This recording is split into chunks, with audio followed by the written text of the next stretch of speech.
Hey everybody, welcome to my barbecue video. Tonight we're going to smoke a brisket, actually tomorrow morning, but we're going to get some salt and rub on it tonight.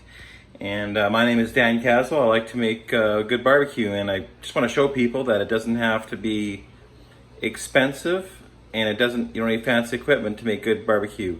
So we're going to try to do a brisket tonight. I got a super good deal on one from Sobeys, and I'll show it to you right away. Okay, this is the brisket we got. It was actually about 30 bucks, which was super cheap at Sobeys. I hope it turns out good. We're gonna put some salt, we're gonna put some pepper.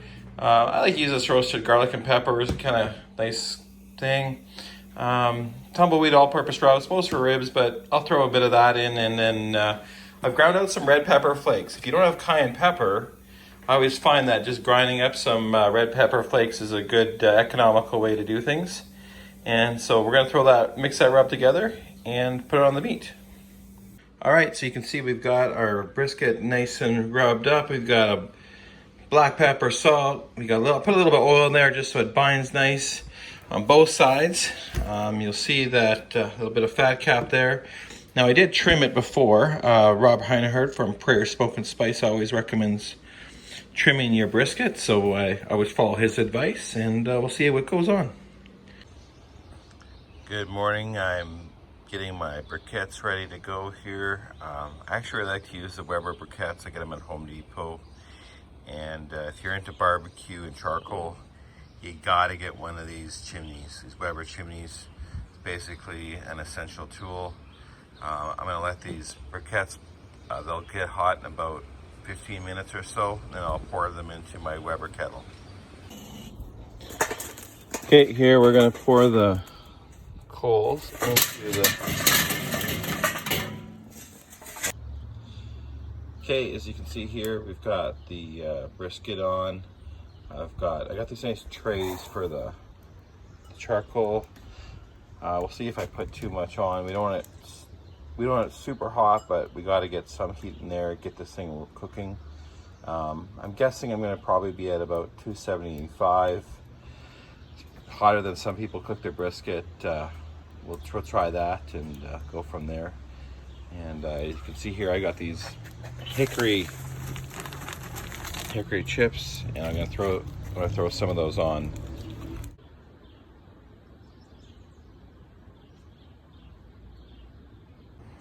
All right, it's been about an hour and a half cooking time.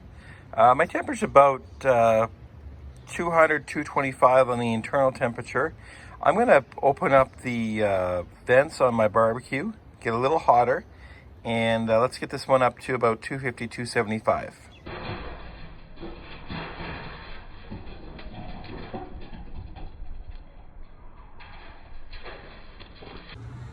Well, my brisket's been on for 6.5 hours. Let's check what temperature it is. All right, as you can see here, it's 195 degrees here, and it's gonna be good. I can't wait to slice into this baby. I'm gonna wrap it up, and it's gonna be good. All right, so we got it unwrapped here, and we're just gonna cut it up and let's see what happens.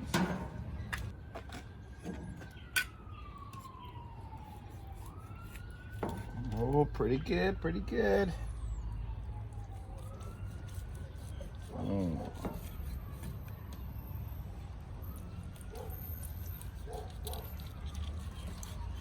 Wow.